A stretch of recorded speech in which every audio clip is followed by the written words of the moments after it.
Buenos días todavía, compañeros. Sean bienvenidos a esta conferencia, este ciclo de este día 5 de mayo de 2018. Tenemos el gusto que nos acompañe la maestra Liliana Andrea Granados Covarrubias, que nos va a ayudar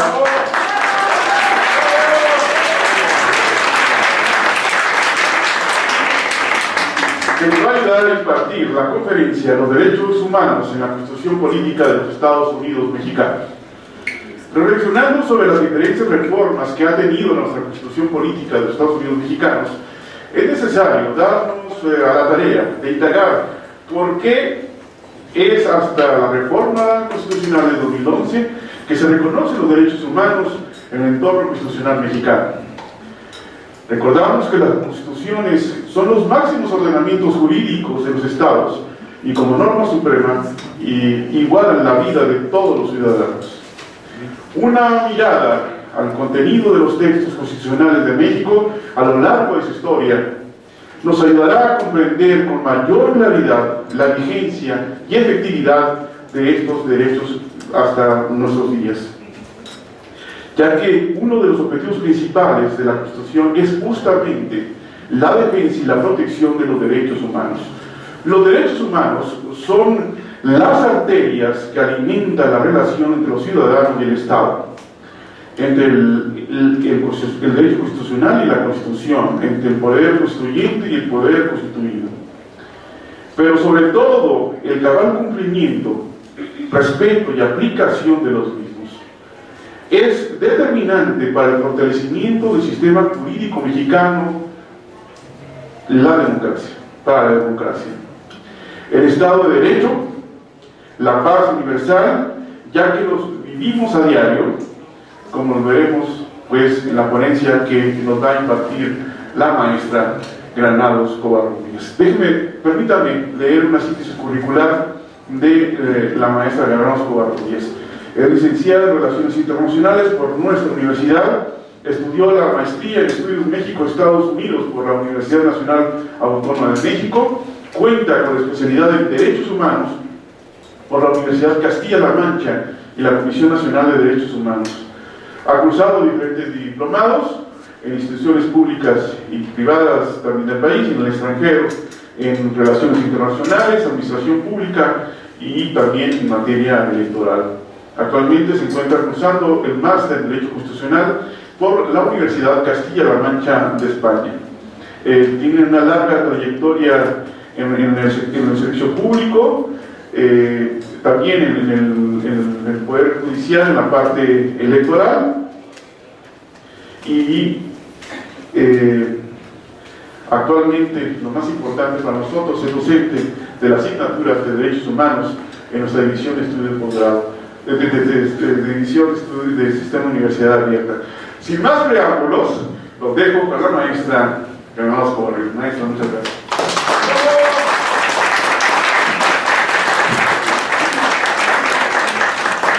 Muchísimas gracias, buenos días a todos ustedes. Antes que nada quiero dar las gracias al doctor Raúl Contreras Bustamante, director de esta facultad, por darme la oportunidad de estar el día de hoy con ustedes, al maestro Fausto Razo, jefe de la División de Universidad Abierta, a la maestra Ana Gabriela Ancona, coordinadora de talleres de la división, y a todos mis compañeros de la División de Universidad Abierta, que el día de hoy hicieron posible que estuviéramos juntos en esta charla, que sin duda, estoy segura, es sumamente interesante, es apasionante hablar de los derechos humanos en la Constitución Política de los Estados Unidos Mexicanos. También agradezco la presencia de todos ustedes y espero no aburrirlos con esta charla. Gracias. Bueno, vamos a iniciar. Cuando nosotros hablamos de derechos humanos, nos estamos refiriendo a los derechos inherentes a todos los seres humanos, sin ningún tipo de discriminación por raza, sexo, opinión política o de condición social, posición económica, nacionalidad o cualquier otra condición.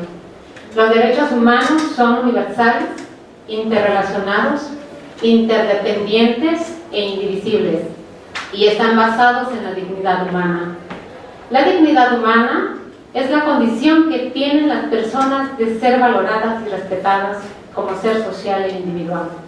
La dignidad humana singulariza y caracteriza a la persona de otros seres vivos, debido a su razón, voluntad, libertad, igualdad e historicidad, como lo señala el doctor Jorge Carpizo. La dignidad humana es la base y condición de todos los derechos fundamentales, según lo señalado por la Suprema Corte de Justicia de la Nación. El respeto a la dignidad humana y la aceptación y reconocimiento de que todos los seres humanos somos diferentes conlleva a alcanzar la igualdad ante la ley. De la dignidad humana se desprenden los demás derechos fundamentales, como son el derecho a la igualdad y no discriminación, entre otros.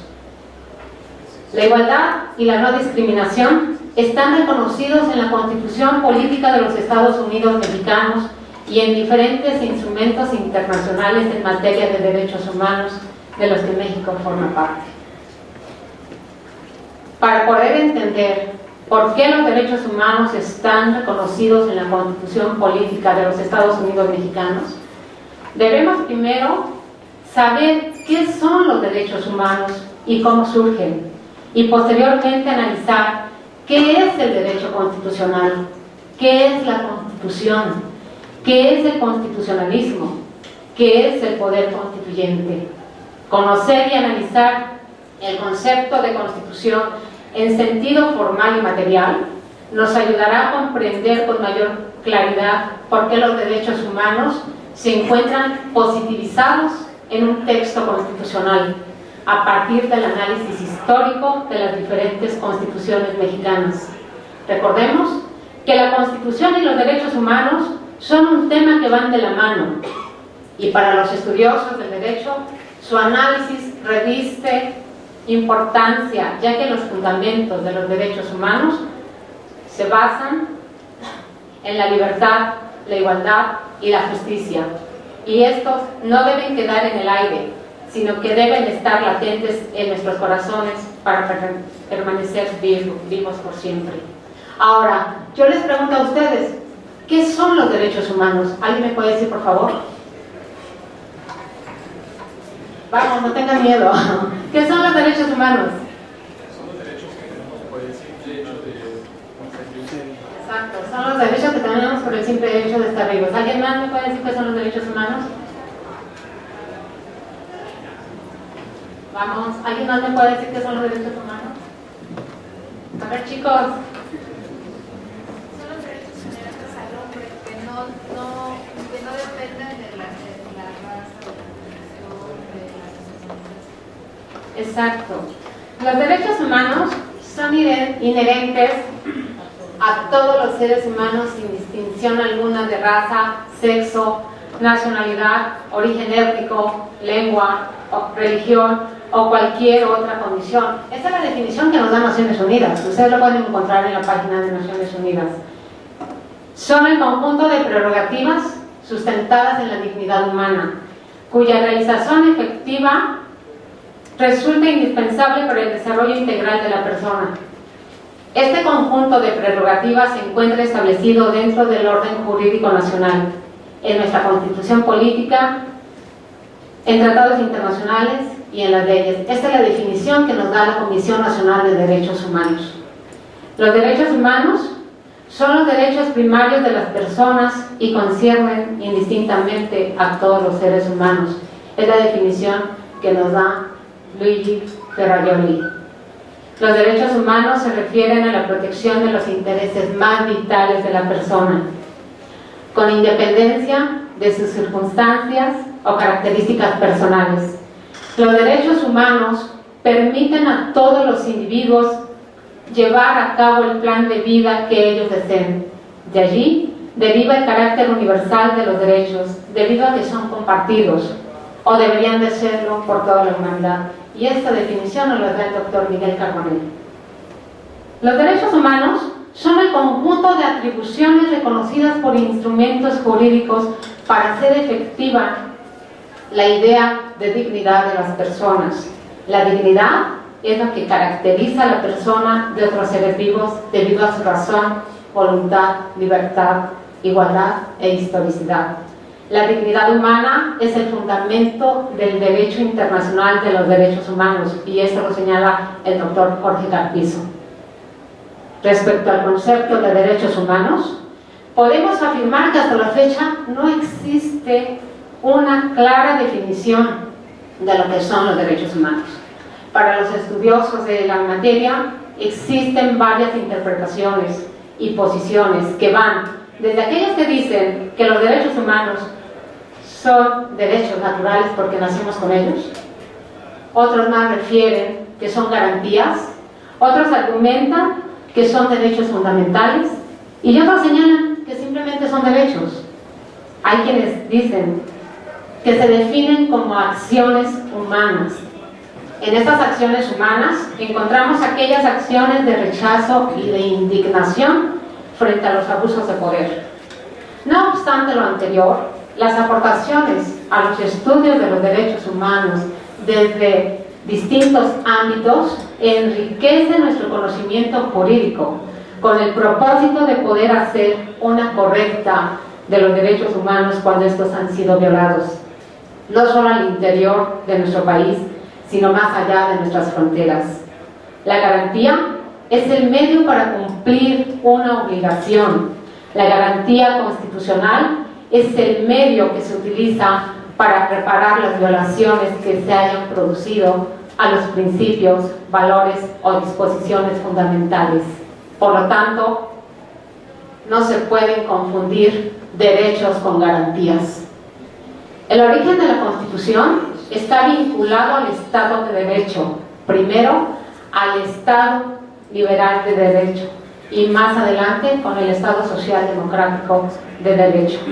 Recordemos que el poder se somete al derecho cuando se da la separación de poderes, como lo podemos observar en la base del artículo 16 de la Declaración de Derechos del Hombre y del Ciudadano, que dice: toda sociedad en la que la garantía de los derechos no esté asegurada ni determinada la separación de poderes, no tiene constitución.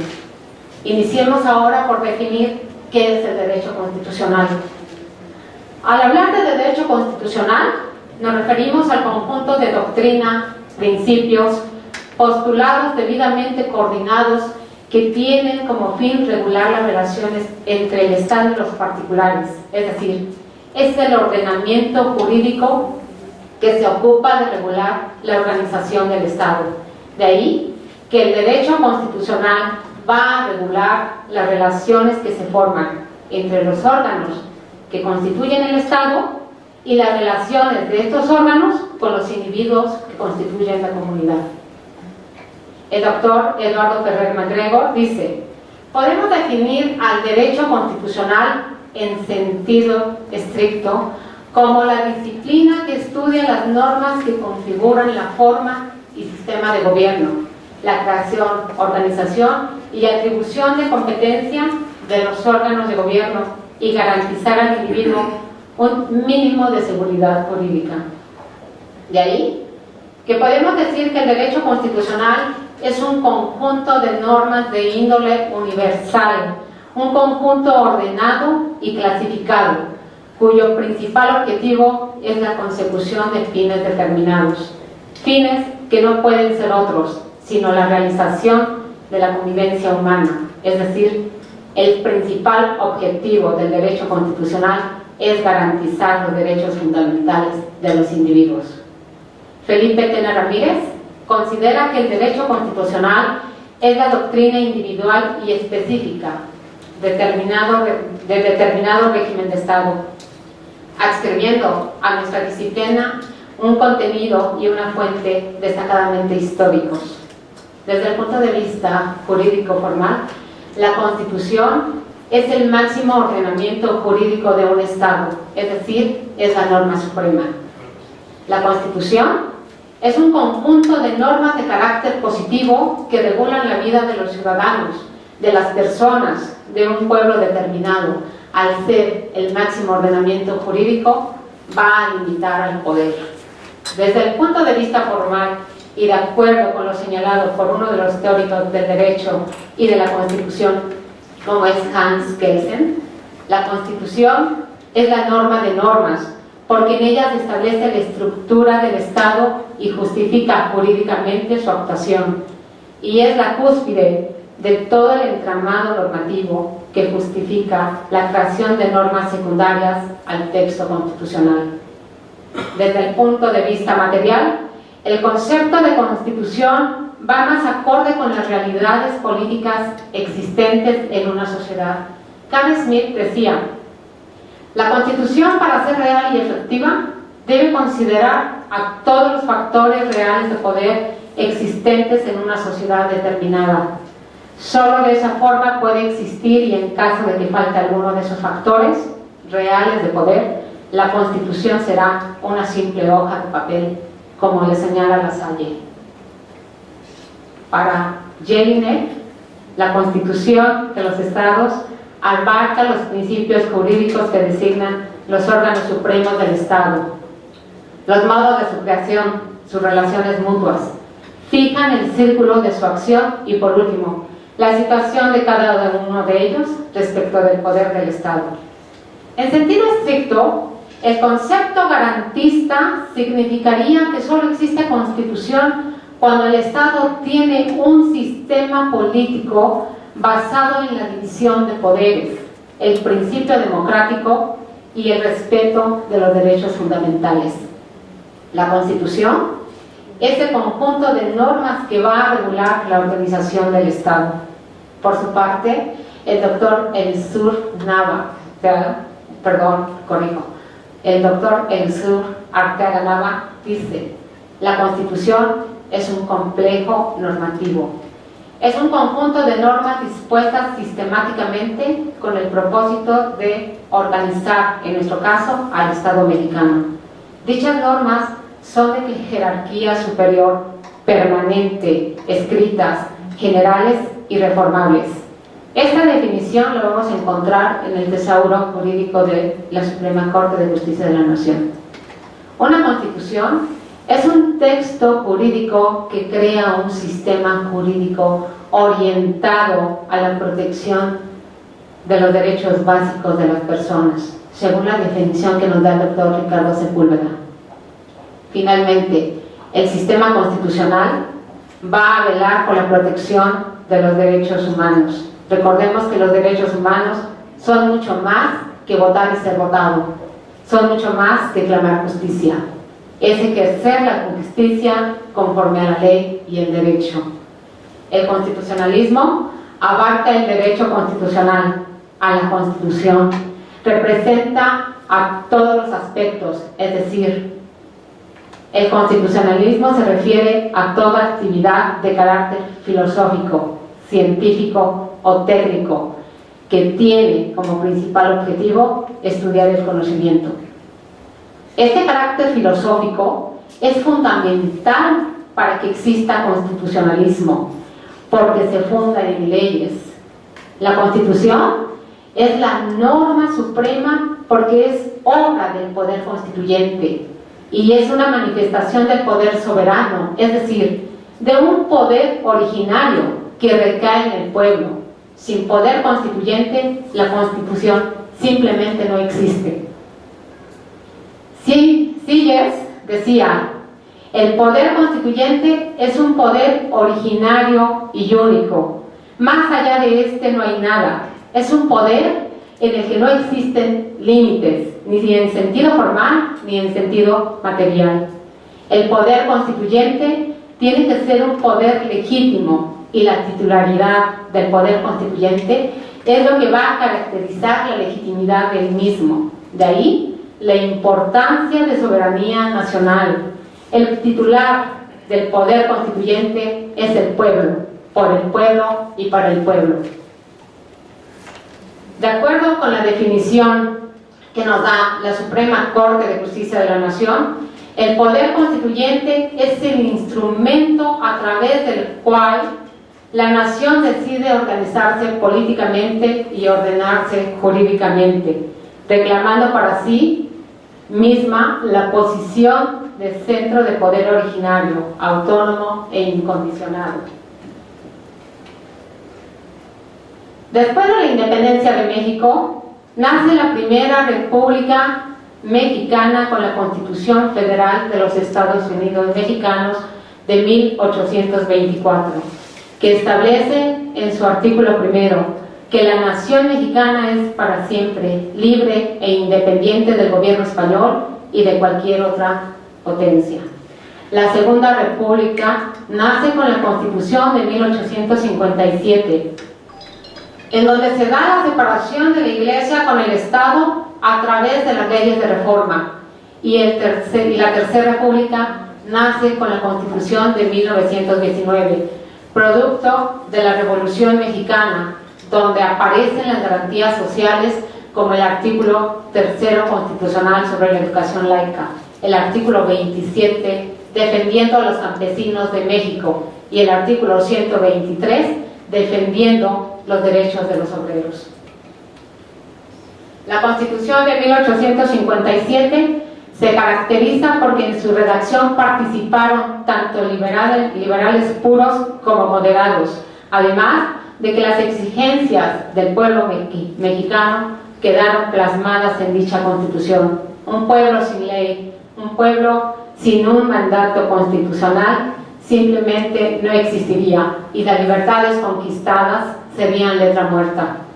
La Constitución de 1857, en su título primero, sección primera, denominada de los derechos del hombre, en su artículo primero, señalaba: el pueblo mexicano reconoce que los derechos del hombre son la base y el objeto de las instituciones sociales.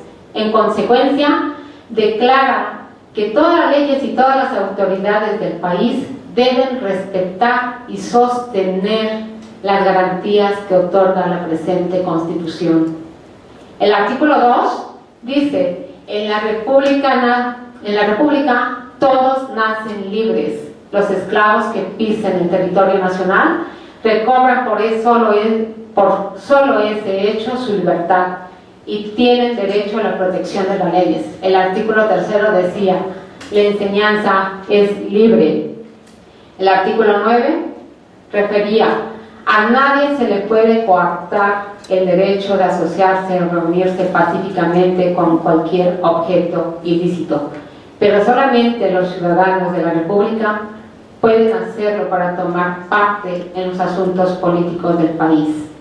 Como podemos observar, la Constitución de 1857, de carácter liberal, no solo reconoce los derechos del hombre, sino que establece las instituciones sociales que están basadas en la voluntad del pueblo. Además, sirvió como fundamento para la redacción de la Declaración Universal de los Derechos Humanos.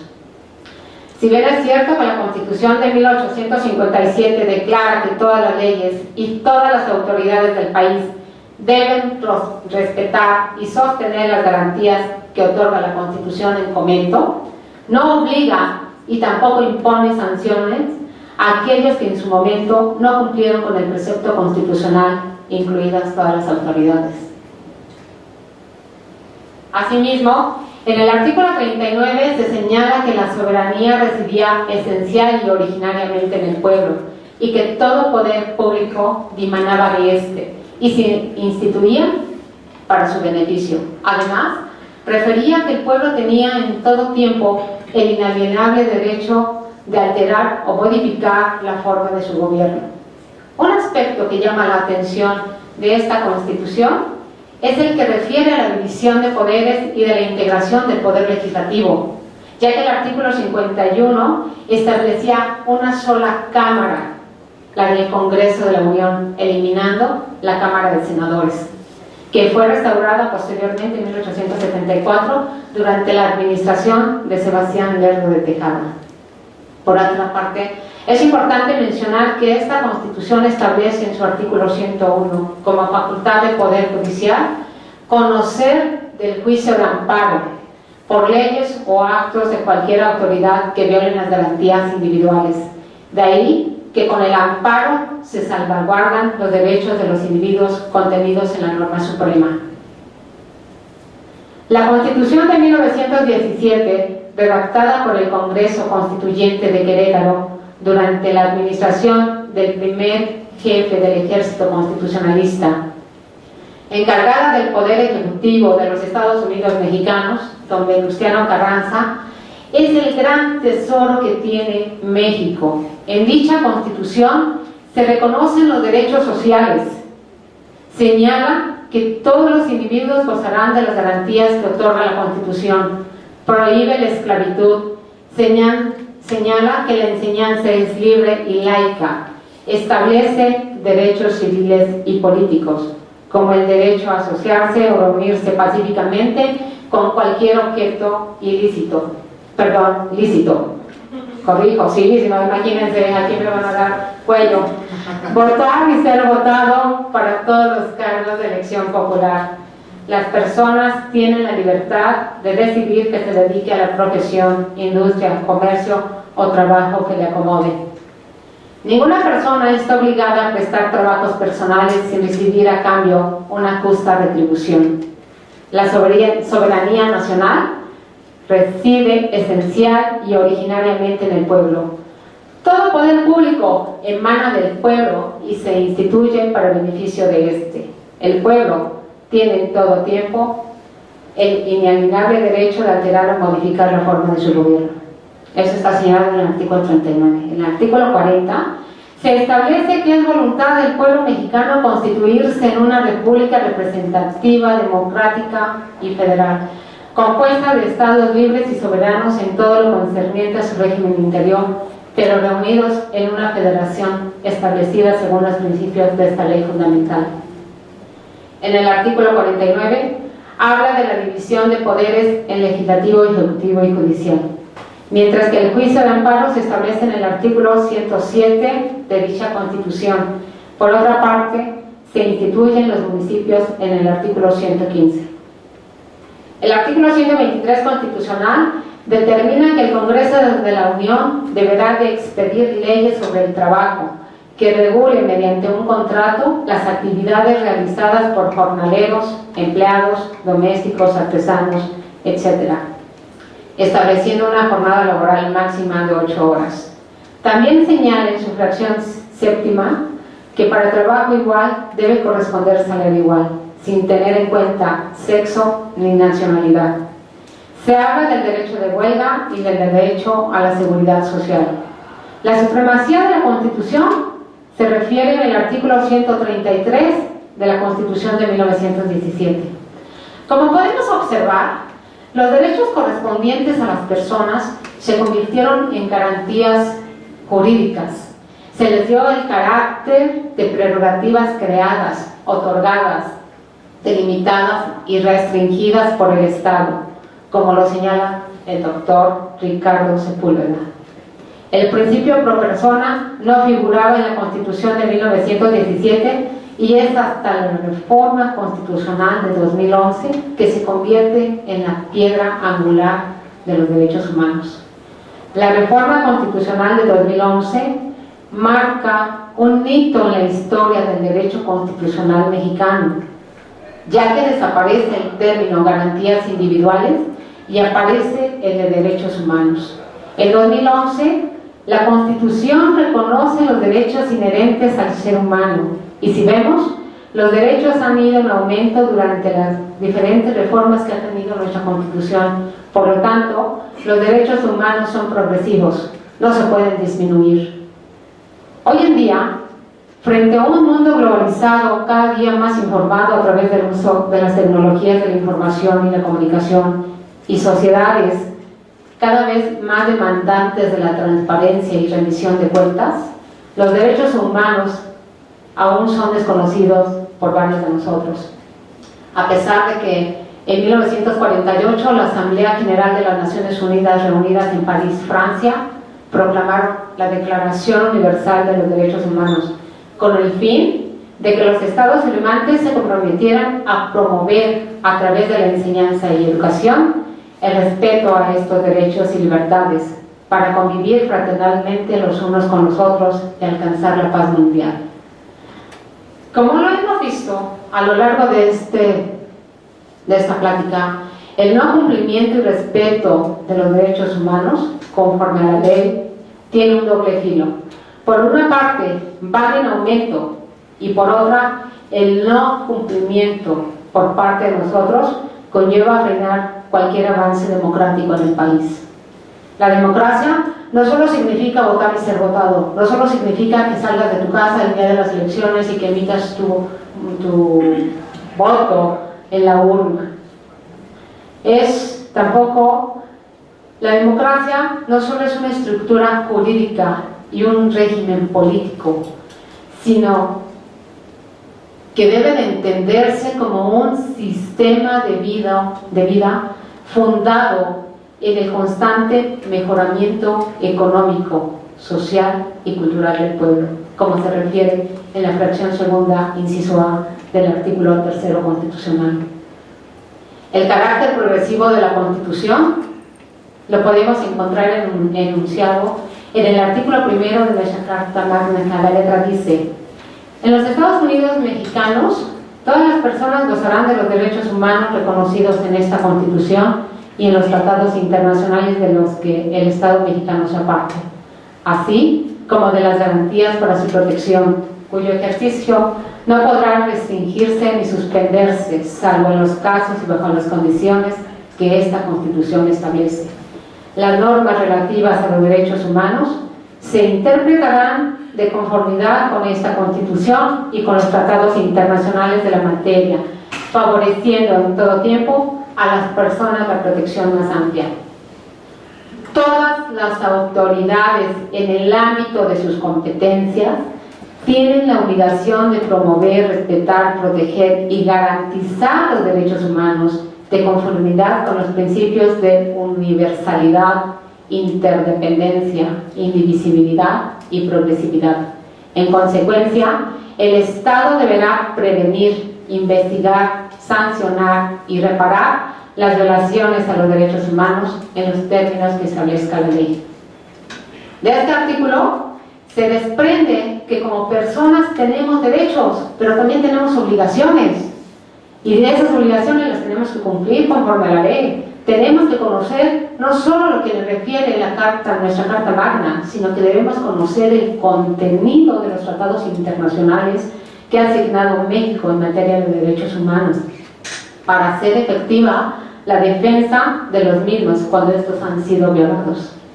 Con ello, se abre el abanico de posibilidades para aquellas personas cuyos derechos han sido violados. Ahora lo podemos hacer y podemos recurrir al Sistema Interamericano de Derechos Humanos de manera específica a la Comisión y a la Corte Interamericana cuando al interior del país han sido agotados todos los recursos.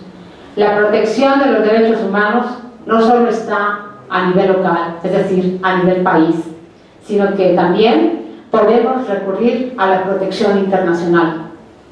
Por otra parte, obliga a todas las autoridades, sin importar el rango o nivel de jerarquía que se tenga, a promover, respetar, proteger y garantizar los derechos humanos. La discriminación queda prohibida por origen étnico o nacional, el género, la edad, las discapacidades, la condición social, las condiciones de salud, la religión, las opiniones, las preferencias sexuales, el estado civil o cualquier otra que atente contra la dignidad humana. Por otra parte, en el artículo 3 constitucional se señala que la educación que imparta el Estado debe fomentar el respeto a los derechos humanos. Esto es algo que nosotros debemos aplicar no solamente en todas las escuelas, en nuestras casas, en nuestros centros de trabajo. Enseñemos a nuestros niños a ser tolerantes, a respetar a los otros, pero sobre todo a defender sus derechos como seres humanos y resolver los conflictos a través del diálogo, de manera pacífica, nunca con violencia, nunca con armas, pero sí con palabras. Otro tema importante de esta reforma constitucional es la que se refiere a la procedencia del juicio de amparo ante los tribunales federales contenidas en el artículo 103 y 107 de la Constitución. Finalmente, para concluir, vivimos en un mundo con constantes cambios a nivel internacional. México es un país que ha avanzado en el reconocimiento de los derechos humanos en un texto constitucional, no tanto así en su aplicación, porque aún vivimos en un país en donde hay pobreza, hambre, en donde se cometen injusticias a diario. No obstante lo anterior, México es un país con grandes riquezas naturales y un capital humano impresionante, capaz de realizar los trabajos más difíciles y más arduos. Es un país en donde aún se puede dialogar y construir consensos en beneficio de toda la sociedad en su conjunto. La igualdad de género ha avanzado a un ritmo lento. Yo no pierdo la esperanza de que próximamente estemos gobernados por una mujer. Como juristas y como defensores de la razón, debemos ser justos, debemos luchar por mantener los ideales que hicieron de México una nación independiente. Libertad y justicia para los más necesitados, para los que nada tienen, para nuestros niños que en un futuro próximo nos gobernarán, con el único propósito de construir un México donde reine la paz, en donde el trabajo conjunto de la sociedad civil con el gobierno nos permita buscar las mejores alternativas de solución a problemas comunes. No permitamos que nuestra esperanza de convivir fraternalmente los unos con los otros quede en papel. Hagamos del diálogo el elemento fundamental para la solución pacífica de las controversias en materia de política exterior. El mundo necesita de seres humanos que reconozcan el sentido que tiene estar vivo. Sin vida no tenemos derechos, y sin derechos el derecho como tal no existe. Es importante fomentar las relaciones humanas para convivir los unos con los otros de manera pacífica, para construir un mundo sin fronteras, más humano, con menos hambre, con menos guerras, con menos desigualdades, pero sí más justo y más solidario a nivel nacional e internacional.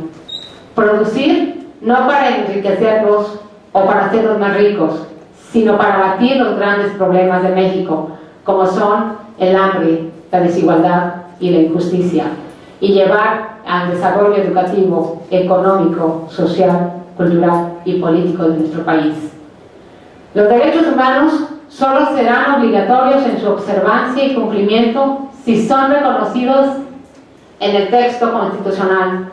Los derechos humanos solo pueden aumentar y nunca disminuir en su reconocimiento.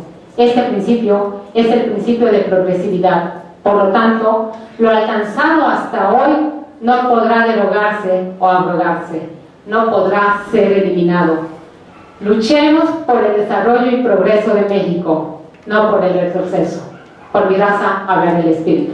Gracias.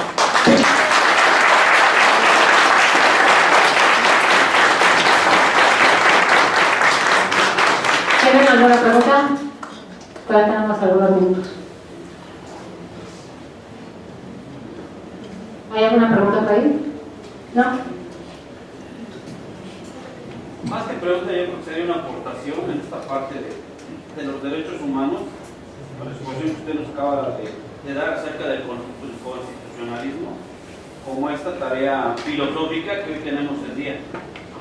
Primeramente, entender que una constitución tiene un propósito y que ese propósito hoy debe de estar definido por esta idea de la dignidad humana. El reconocimiento, la aceptación, esa parte me gustó mucho, el reconocimiento y aceptación de ideas diferentes a las mías, de creencias diferentes a las mías, pero que eso no resta valor a las personas, simplemente nos puede enriquecer, puede tomar otros tintes, pero eso no puede ser motivo de discriminación, no puede ser motivo de exclusión. Y en esta tarea de este constitucionalismo, creo que es fundamental retomarlo para llegar a plasmarlo nuevamente en nuestra Constitución como ya se dio, pero ahora llevarlo más allá. No únicamente plasmarlo, sino llevarlo a cabo. Me llama la atención, obviamente, como estamos en esta construcción, de que ahorita únicamente la obligación se le otorga a las autoridades. Yo pienso que hay que ir más allá y como ciudadanos trabajar esta parte, no dejarla únicamente al Estado, nosotros mismos, en este lugar donde estamos, hacer conciencia y aunque no tengamos la calidad de autoridad, seguir fomentando esta parte de los derechos humanos, seguir fomentando esta idea de ir retroalimentando, de ir conociendo nuevas ideas, nuevas formas de aprendizaje, nuevas formas de vida, pero aprender a reconocerlas, a valorarlas y a respetarlas. Creo que eso es fundamental. Sí, así es, mira, coincido contigo en el sentido de que es una tarea conjunta. Demandamos cada día de derechos y más derechos al Estado, pero también tenemos obligaciones como lo había señalado. O sea, queremos que el Estado, que el gobierno nos dé todo, pero ¿en dónde están nuestras obligaciones como ciudadanos? ¿Realmente cumplimos con ellas al 100%? ¿Realmente estamos pagando nuestras contribuciones como debe de ser? O sea, pero ¿qué pasa? Le echamos la culpa de todo. O sea, por ejemplo, si tú tiras la basura adentro de la alcantarilla, pues resulta ser de que en algún momento dado esa alcantarilla pues se va a descomponer, no va a funcionar como debe de ser, el agua no va a correr como debe de ser y provoca una inundación. Entonces dices, es que el delegado, es que esos señores del gobierno no compraron material de buena calidad, ¿no? Compraron el material más barato que se encontraron en el mercado. ¿Qué pasa cuando tú te pasas el alto, ¿no? Y chispas, le aceleras más para que el policía no te alcance, o vas al centro comercial y compras el spray o el aerosol que están vendiendo para que tapen las placas y entonces la fotomulta, que ahora ya son constitucionales, pues que no te llegue. Entonces estás evadiendo impuestos. ¿Qué pasa cuando agarras y pones un diablito atrás de la puerta de tu casa para pagar menos luz? ¿O qué pasa cuando te cuelgas del poste de la luz, ¿no? Y te robas la luz, o te robas la señal del vecino para tener internet en tu casa, o cosas por el estilo? Pero entonces la culpa de todos estos males, la tiene el gobierno. ¿Y dónde estamos nosotros? ¿Y dónde están nuestras leyes? ¿No? ¿Estamos cumpliendo con nuestras obligaciones como ciudadanos? Y le echamos la culpa de todo al gobierno, pobre señor presidente, ¿no? O sea, yo quisiera que algún día, un solo día, alguno de ustedes estuviera a cargo de gobernar toda una nación y resolver los problemas, así como nosotros demandamos constantemente, ¿no? O sea, hay personas que de repente, en lugar de demandar o en lugar de pedir, no sé, seguridad pública, alumbrado, mejoramiento de alcantarillas o mejor calidad de educación o cosas por el estilo, de repente piden o van y solicitan ayuda ahora a los candidatos, ¿no? Oiga, ¿por qué creen? Que se vienen los 15 años de mi hija, entonces no se va la onda. Póngame el pastel, ¿no? Póngame el vestido. Entonces, es una demanda no para beneficio común, es una demanda para una sola persona, para beneficio de una sola persona. Entonces, ¿dónde están las demandas ciudadanas? ¿No? A que de repente te dicen, oye, necesito seguridad, porque fíjate que aquí, en nuestra calle donde vivimos, en la colonia, constantemente hay asaltos, constantemente hay, no sé, robos, qué sé yo, a casa habitación, ¿no? Llega la seguridad, llega la policía, trata de poner orden, pero resulta ser de que la persona que acaba de robar, acaba de cometer un robo o algo por el estilo, pues es el hijo de la vecina, entonces los otros vecinos, o a lo mejor también la mamá, lo protege y no deja que las autoridades hagan su trabajo. ¿Y dónde están nuestros derechos? ¿En dónde está el derecho a vivir de manera pacífica, a tener paz, ¿no? Pero si tú como mamá también permites que tu hijo, por ejemplo, cuando llega a casa después de salir de la escuela, llega con un lápiz o con una pluma que no son de ellos, que no les pertenece, que lo tomaron equivocadamente de compañerito, qué sé yo, no les dices nada, al contrario, les aplaudes. ¿Qué estás haciendo en ellos? ¿Qué estás fomentando en ellos? ¿Los estás educando? ¿Pero los estás educando para qué? para que ese acto que hicieron ahorita, más adelante, ahorita empezaron con un lápiz, adelante ya no va a ser el lápiz, adelante va a ser otra cosa, y así va a ir creciendo, va a ir creciendo, y cuando tú quieras detenerlo, es una situación que no se puede parar. Así como nosotros, ¿no? Estamos viviendo, sí, en un país, pero vamos a trabajar de manera conjunta, la sociedad civil con el gobierno. La única forma que nosotros podemos tener un país desarrollado es con educación, chicos. Vengamos a la escuela a estudiar, vengamos a la escuela a aprender. Aprendamos de nuestros maestros. Hay una frase que utiliza mucho el doctor Raúl Contreras Bustamante que dice: piensa en grande, actúa en grande y será grande. Educando, estudiando, enseñando a los demás, pero también siendo mejores ciudadanos. ¿Y cómo lo vamos a hacer? Lo vamos a lograr cuando nosotros mismos aprendamos a cumplir con lo que nos mandata todas nuestras leyes. Las leyes en papel son excelentes, y ahí comparto contigo la idea de que es una responsabilidad compartida. No solamente es una responsabilidad del Estado darnos todo, ¿no? Es también una responsabilidad compartida con los ciudadanos, con nosotros mismos. O sea, empecemos por nuestras casas, llevemos los derechos humanos, apliquemos los derechos humanos desde casa, porque en casa es donde se adquiere la educación. En las escuelas adquirimos cultura. ¿Hay alguna otra pregunta? Por acá. Sí, felicidades. Muy buena ponencia, maestra. Realmente yo tengo una pregunta que por ahí suena mucho actualmente con respecto a lo que es la justicia social. Una justicia social que debe de habilitar precisamente a los juzgadores, sobre todo dentro de lo que vienen siendo los tribunales, en este caso el Tribunal Electoral, donde la ley no se aplicó como debería haber sido a través de este famoso personaje del Bronco. Y obviamente que hay una desacreditación de las instituciones.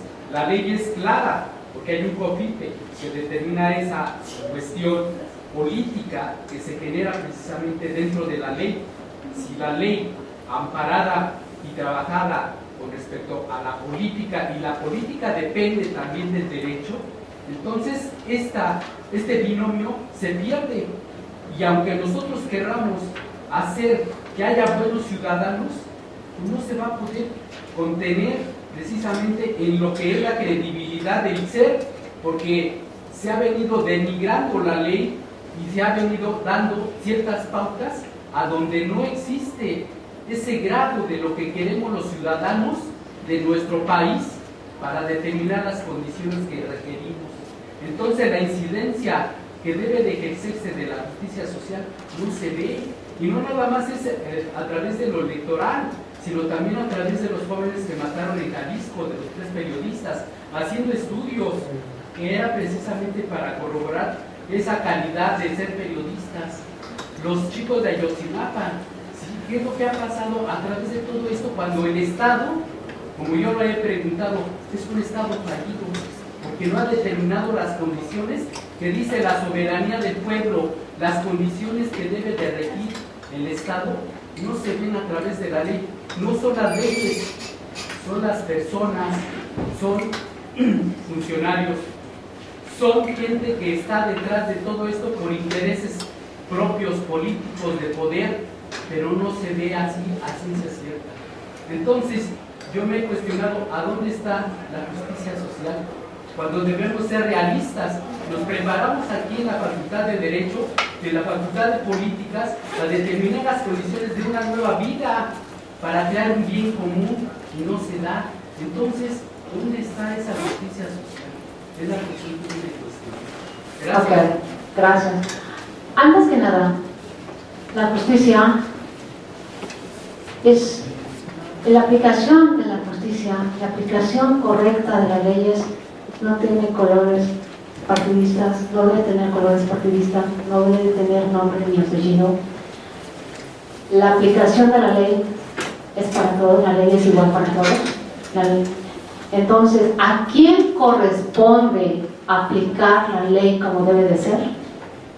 no solo al señor que está ostentando un cargo en un tribunal, a todos nosotros como mexicanos. ¿Por qué? Porque si tú no conoces las leyes, el desconocimiento de las leyes te lleva a cometer los actos más terribles o a cometer las justicias más terribles en contra de la humanidad. Si tú no conoces sus leyes, no puedes reclamar algo que te pertenece. Ahora bien, yo les decía, la aplicación, la correcta aplicación de las leyes no tiene color ni apellido, no tiene colores partidistas, y no es el COFIPE o la ley que habías mencionado, se llama Ley General de Instituciones y Procedimientos Electorales actualmente, que es la ley que va a regir los comicios electorales en julio, y la que está rigiendo actualmente. Ahora, las personas que están en un tribunal, llámese electoral, llámese constitucional, llámese como se llame, ¿qué es lo que tienen que hacer? Aplicar la ley como tienen que ser, ¿no? Ellas tienen que juzgar, pero con una balanza. Ellas no tienen que favorecer a nadie. ¿Por qué? Porque sí, es verdad. Las leyes en papel, las leyes escritas son excelentes. No necesitamos de tener reformas y reformas, o de tener leyes. No, señores. Nos corresponde a cada uno de nosotros conocerlas, pero también aplicarlas como se debe. Como juristas también tenemos que conocer nuestras leyes. Como juristas tenemos que aplicarlas como debe de ser. Ustedes como juristas, imagínense que lleguen a un tribunal a defender un caso de violación de derechos humanos y les preguntan qué son los derechos humanos y no van a saber ni siquiera contestar qué son los derechos humanos. El desconocimiento de las leyes, la ignorancia es lo que nos lleva a cometer las peores violaciones de derechos humanos.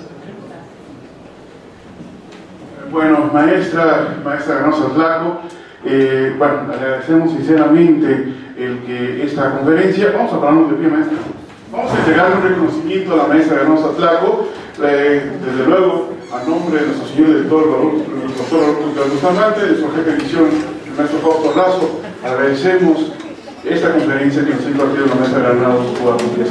La Facultad de Derecho otorga este reconocimiento a la licenciada Liliana Andrea Granados Covarrubias por su destacada participación como ponente en la conferencia Los Derechos Humanos en la Constitución de los Estados Unidos Mexicanos, presentada el 5 de mayo de 2018 en el Auditorio Luisillo Farrela de la Facultad de Derecho, por mi raza, la Espíritu, Ciudad Universitaria, mayo de 2018, y firma al final el doctor Raúl Contreras Bustamante. Maestra, muchas felicidades.